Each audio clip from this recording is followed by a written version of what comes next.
friends. I'm your host, Erin Port, and welcome to the Simple Purposeful Living podcast. Life can be overwhelming and busy, so once a week, I invite you to join me, and together we will make simple tweaks to uncomplicate the hard parts of our life so we can spend more time doing what we love. Welcome back, friends, to the Simple Purposeful Living podcast. We have been in the Mary Made Easy series all season long in hopes of sidestepping Scrooge and simplifying and streamlining your holiday season so that you can be the holiday MVP. Because we all know that that's our job, whether we like it or not. Thank you, Mom, for being that in my life. But today we're going to talk about something that has been highly requested, some of the most popular, most viral reels that I've posted to date, and that is related to the reindeer games. Now, before it was cool, we have been doing this for a long time. I have to say, inspired by my mom because she inspires so much of the fun in my life. But today we're going to talk about the reindeer games. And for the past 5 years, we have hosted my husband's team. My mom did this growing up for my dad's team, and I just saw how much of a benefit this was. And so when my husband got a team, we did the formal corporate parties, but we wanted to do something a little more casual, invite them into our home, connect with them, team building, all that stuff. And so, of course, the reindeer games came to mind. I've done this with connection groups, adult Bible studies. We've done this with neighbors, friends, you name it. But it is so fun. It's packed with holiday cheer. And there's a couple of reasons why I feel so strongly about the reindeer games. There is a purpose behind it. And so I want to share with you, number one, they break the ice. For you introverts out there, you're probably sweating just thinking about going to a Christmas party. I love a good Christmas party, but I will tell you, even me, who, by the way, I grew up moving every 2 years. I was horribly shy. I cried on my mom's leg going into kindergarten. I was horribly shy as a child. I had to learn how to be friendly and extroverted because we moved so often. But even now, when I go to a party, I feel that social anxiety too of asking questions and making sure that I'm being conversational, and it can be stressful, right? So I think the reindeer games helps break the ice because it gives somebody something to do, something to laugh at, something to just put their energies into rather than having to think about what am I going to talk about. Okay, so number one, they break the ice. Number two, they create memories. I'm telling you what, it was so cute. Scott had a new team member who didn't come last year, and his other team member was like, it's okay, I'm going to tell her how fun and not corporate Christmas party like this party is, and she came. So they create lasting memories. People remember it, they laugh, they share together. So highly recommend. And with your family too, they just sweet, fun memories. Number two, they encourage connection. Okay, talk about team building. These games are team building, and so great. And they're inclusive for all ages, young, old. Like I said, we've done this even with Scott's family. When all of us were together, we had teams, and it was super fun as well. So lots of reasons to do it. Here's my why. Like I said, I started it with my husband's team, but then we moved to a new town in 2020, and it was a hard time to move. It was a hard time in general, but a hard time to move. And I went to Solon's basketball game, and we were sitting on the sidelines, and I didn't know a soul. And it was so lonely. And I was like, you know what? This reminds me of my childhood. I've got to do something about it. And my mom used to host parties to invite neighbors, get to know neighbors, all of those sorts of things. And I thought, I'm going to channel my inner mom, my inner Cindy, and I'm going to host a reindeer games we hosted one for our neighbors that year, and we hosted one for our friends, and whoever felt comfortable came. Anyway, we had a blast. And come January, when I was sitting on the sidelines of those basketball games, I was lonely no more because we had connected, we'd broken the ice, we'd made memories together, and it was so much fun in such a fun way. So I even had one guest who I invited who was really nervous to come because parties stress her out so much. And she said, I'm so glad I came. So that's just a testimony to even the introverts. These are fun games to have. Okay, so that is my why of why I host and why I host every year. We invite friends, families over. It's just a way to invest, especially as your kids get older. Their friends are not always your friends anymore, but I want them to at least be friendly with me, right? So that we can work as a team because kid raising is a team sport. So just my personal reason why. Okay, so I have a complete Reindeer Games Party guide, complete with all the games, the trivia questions you're going to need, the dinner menu ideas, even a printout of the order of events. You can literally print it out, print everything out, and you're bada bing, bada bing, bada boom. No, that's not right. Anyway, you know what I mean. All so simple. I've made it as simple as possible on purpose. But let me just go through and explain some of the games to get your ideas flowing. So we always ask people to come dressed festive. For my husband's team, we did significant others versus employees. That worked out pretty well. Scott ended up going to the significant others team and leading that team because I was the moderator or the host. I called myself Ryan Seacrest. And so he led that team. So we split it up into two teams. When we have families over, we just do family teams. So it's, maybe 6, 8, 10 teams. And we have them dress festively and come with a team name. And when we have our family friends over, we vote on best team name and best outfit. And those are additional points for the reindeer games, for total number of points for that coveted golden reindeer. By the way, I got mine at Target. It's not showing up online, but you could even get something and just spray paint it, at the thrift store or something, the coveted golden reindeer, because you sign it that you won. My husband's team has it at the office until next year. And so they'll bring it back next year. Maybe the spouses will get to take it home, and then I don't know where we'll display it. Somebody will get to take it home. But okay, so here are the 7 games that are in my official guide, and then I'm going to give you a few extras in case you want to extend it or make it longer. I have found that 7 is a golden number. These are fairly fast because I've done it before where it gets a little long. There's like the sweet spot where you want to do like an hour and a half of games, and then by then people are warmed up, they're willing to chat, all those sorts of things. So, number 1, Dasher's Dice Dash. Okay, these are all, of course, reindeer games themed, but basically all you need is a set of 5 dice for each team. So, this is great for multiple families, whether you're doing just boys versus girls, whatever. But you're going to do 5 dice. And basically, you're going to roll a Yahtzee. That's what you want. 5 of a kind. It can be any number. If you want to make it harder, you can make the first team member get 1, 2, 3, 4, 5. But we just say 5 of a kind. First one to roll 5 of a kind. And then they pass it. It's a relay. They pass it to the next person in their group. Now, if you have families that have different numbers of family members, you're just going to pick 4 family members or 5 family members, whatever. For the relay race, because you want the same number, obviously, in the relay. But it's the first person to get everybody on their team to roll a 5 of a kind. They win and they get a point. So that's Dasher's Dice Dash. All you need is dice. We use our Tenzi game, but you can buy dice online really, really cheap or at the dollar store. Okay, number 2, candy cane chopsticks. All you need for this game is a bunch of marshmallows and candy canes. And I just buy the cheapest candy canes that you can buy. But every person needs 2. And what you're going to do, now this one, if you have multiple teams, you might have to do a couple of rounds. You might do 3 or 4 teams around a table. We have a big dining room table. We put all the leaves in. We put all like 3 or 4 bags of marshmallows across the table, give everybody 2 chopsticks, and then each team gets a couple of solo cups. And you're going to set a time. We found that 30 to 45 seconds is the right amount of time for this, but you're going to set a timer, 45 seconds, and they can only use one hand and use the candy canes as chopsticks. And they're going to pick up the mini marshmallows and put them in the solo cup. I have a food scale. Then at the end of the round, we weigh it in the solo cup, because both of the solo cup dump all, if you have a big team, maybe you put 2 solo cups so it's not so far to put them in, and then you weigh it. It was crazy. At my husband's party, it was 3.5 ounces to 3.4 ounces, and the significant others pulled that one out. But so fun. So candy cane chopsticks.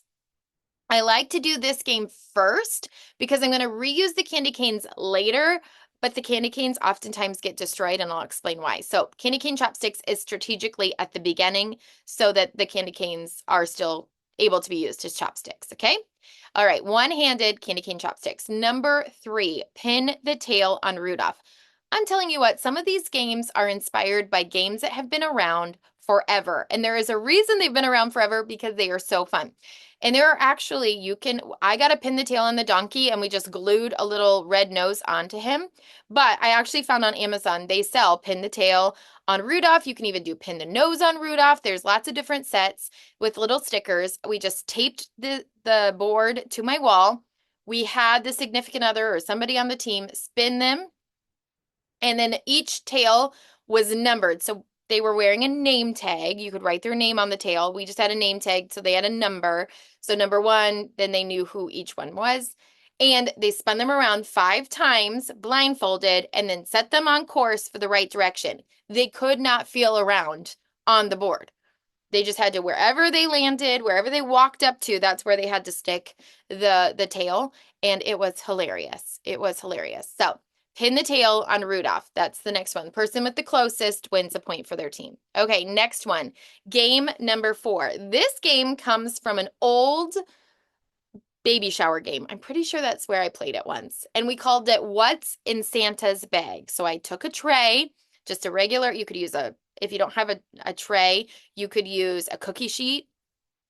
And you're just going to fill it with holiday-inspired gadgets, things from around the house. So I gathered up some plush snowballs, ornaments, a corkscrew, a bottle opener, a scissors, tape, gift bag, tissue paper, a little hot cocoa packet, anything you can think of, M&Ms, candy canes. Just put it on the tray. You want the tray to be pretty full. I have a picture of this on my blog post for this. Just go to simplepurposefuliving.com/reindeer-games-party and you'll see it. Or you can go on Instagram. I have these reels. But basically, you just fill this tray up and you set it in the middle of the group for 2 minutes. And you tell them, memorize everything you can on this tray, because I'm going to take it away. And the person or the team with the most things that they remembered that were on the tray wins.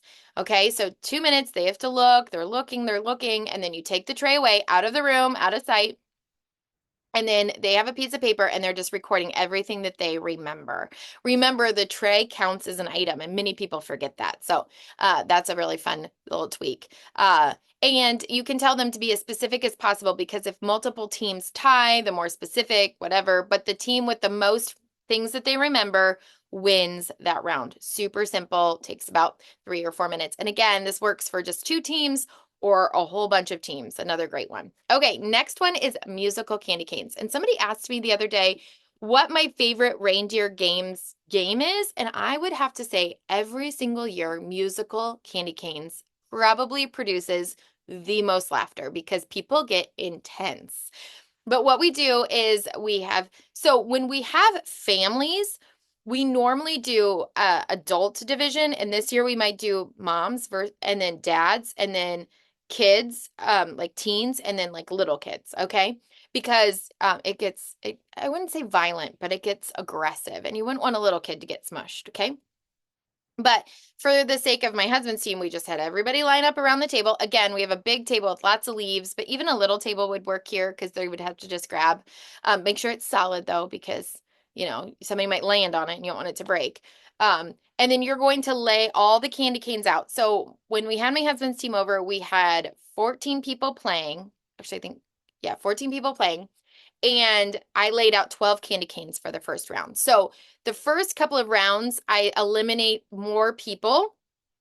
And then in the final few rounds, I just one person at a time. So we went from 14 to 12 to 10 to 8 to 6. And then once we got to 4, then we just eliminated one each time. And I was turned around backwards, had my music playing, paused. It's the first person to grab a candy cane. If you grab the candy cane, you're in. If you don't get a candy cane, you're out, just like musical chairs. And this is where the candy canes get mutilated sometimes, because sometimes people grab them hard and they get broken. So this is where you do the candy cane chopsticks first, and then the musical candy canes afterwards. And that way, if they get broken, it's no big deal. Okay, so after musical candy canes, then we went to holiday trivia. So again, we had a little bell, the little ringer bell that you can get, and we just set it in the middle of the room. Now, the it's not like Family Feud. We didn't have like one person come up. It was anybody on the team, and it was the first team to ring the bell. So anybody on the team, but they couldn't wait.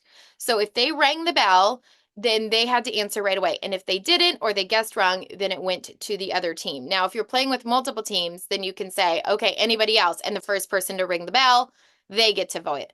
There was one that was really tricky. What color are mistletoe berries? And everybody got it wrong. So then if you're just playing with two teams, the second team got it wrong, then it went back to the first team, yada, yada, and went back and forth. Anyway, the answer is white if you're listening. The mistletoe berries are white. But all of the questions I used for the trivia, there's 15, are in the free guide. So go just download it in the show notes and you'll have all the trivia questions. Some of them are humdingers. So I hummed a song for Christmas, and the first team to guess what song I was humming got that point. And then we just kept track of the points. The person with the most points wins a point for that round. So holiday trivia. And then the very last game we played in the 7 rounds was wind up reindeer races. And this is what inspired it all. My mom actually found these. Growing up in Switzerland, we always did Christmas crackers, which are those, they look almost like toilet paper tubes wrapped in wrapping paper, and you pull them and they pop and out comes a little prize. Well, the ones she got one year were these wind-up reindeer that were meant to race. And it was so much fun. We did it so many times that year. We've had them probably now. I think she probably bought them for us like a decade ago. And this is what inspired the whole reindeer games originally. And so we always end with reindeer races. And this is the one time where we do a little bit of a bracket system. We where there's a couple people that race, and then you get down to the final races. So for us, what we do when it's families is the whole family picks a reindeer, they race across the table, the person that stays on the longest, or if everybody stays on the table, then it's the person that goes to the end of the table and falls off, because these reindeer are crazy, and sometimes they turn to the left, sometimes they turn to the right, sometimes they turn backwards. So it's the one that goes the furthest and stays on the longest on the table. And so we have the family line up at the end, wind them up. Whoever goes the furthest, that family member then goes to maybe a semifinal where there's like 5 families represented, or 4 families, depending if you have a big group. If there's just like 4 families total, then that representative from that family then will race in the reindeer games or the reindeer races at the end. So again, this is all explained in the guide. So if you have any questions, you can look it up. So, and then throughout the games, I'm keeping track of the points. So how many points did you get? If you need a tiebreaker or you want to have more points, again, you can give points, have fellow teams vote for best name, and then most festively dressed. We went as Holly Jolly and her elfing crew. So all my family were elves and I was Holly Jolly. And we've had the ho ho ho's where each person came as it was super cute. Each team had like the word ho on them. And so it said ho ho ho. So cute. We've had the flannels. We've had, oh my goodness, the snowman, and they had white t-shirts with little black dots on. So cute with scarves. Lots of different festive names and outfits. But anyway, that's the main reindeer games. Now let me give you a few alternatives that we've also used that can be really fun. Number 1, blindfolded wrapping challenge. So one person would be the one that's blindfolded and they have to wrap a present with the team's help. So the team can get them tape, they can get them the scissors, but the person has to actually do the wrapping themselves. And the first person to wrap the present completely, not perfectly, but completely, wins. Okay, so that's one. Hungry, Hungry Reindeer. This is another favorite, that especially if you're doing it with kids, this one's really, really fun. You put red Solo cups on your hands so that they're the hooves. And then again, those marshmallows, you already have them for chopstick candy canes. You lay out all the marshmallows. You have a plate and you scoop as many marshmallows as you can onto your plate in 30 seconds. It's just like Hungry, Hungry Hippo, but Hungry, Hungry Reindeer. Another really fun one. Okay, next one is scoop it like it's hot. So you're going to take oh my goodness, a cookie sheet and a spatula. You're going to blindfold the person. You're going to put those marshmallows, or you could use cotton balls. You want something fairly light because you don't want them to be able to feel it. You're going to blindfold them, and they're going to scoop as many of those candy, either cotton balls or marshmallows onto their tray in 30 seconds as possible. It is a lot harder than you think and also super funny. So that's another one. And then you could do holiday name that tune. I did that a little bit with holiday trivia, but that could be a whole round. And then, of course, you could do Christmas Minute to Win It inspired games where you balance candy canes on your nose. Whoever balances it the longest wins, getting a Christmas Oreo from your forehead to your mouth, whoever gets that.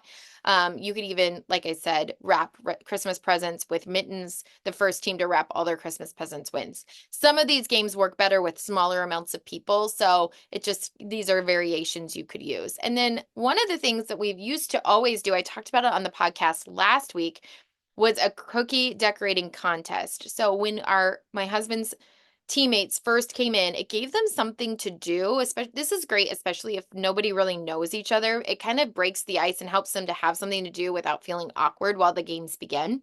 So you just have a bunch of cookies that you can decorate. I always buy them store-bought at like Walmart, just because they have some that you can decorate, and normally people don't eat these. You could do gingerbread decorating as well. And you just have all the ingredients on the table.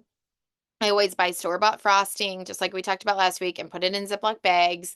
And each person decorates a cookie. Then we anonymously number them, and people can vote on them. So that's another idea if you want. Okay, so let's talk really quickly about what we do for the party menu.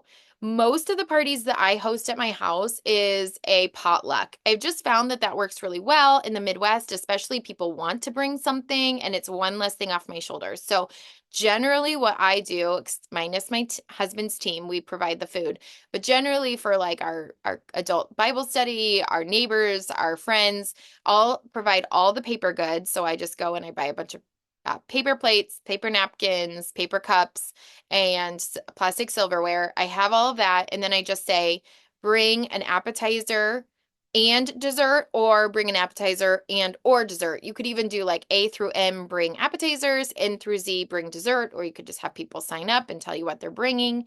But it's just super easy that way. And then I provide water bottles and generally like a punch or something.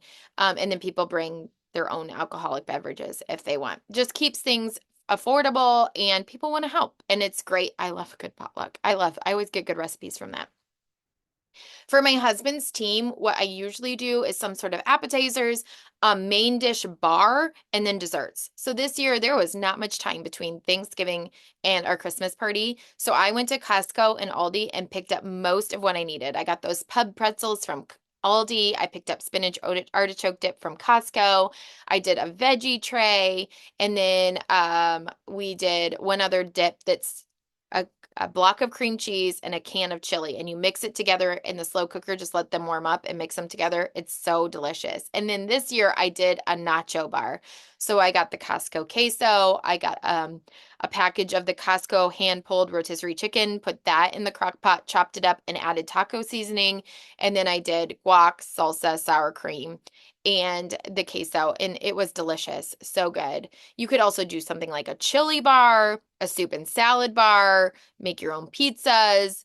You could even just do like buy a bunch of pizzas and have them. But I have found even just appetizers and desserts work great. And same with Scott's party. I just bought a bunch of those mini desserts, the mini cupcakes, the mini cookies, the mini brownies, and that's what we had for dessert. You could even do a hot cocoa bar if you wanted. But again, asking friends and families to pitch in, they're happy to. They're not hosting, they want to help you. So I hope that this inspires you to host your own reindeer games. Like I said, we have done this with Scott's family on Christmas Day. Once the presents are opened, you're all just hanging out anyway. You could host your very own reindeer games with your family, and you divide up into teams. Maybe you even do kids versus adults. That would be super fun.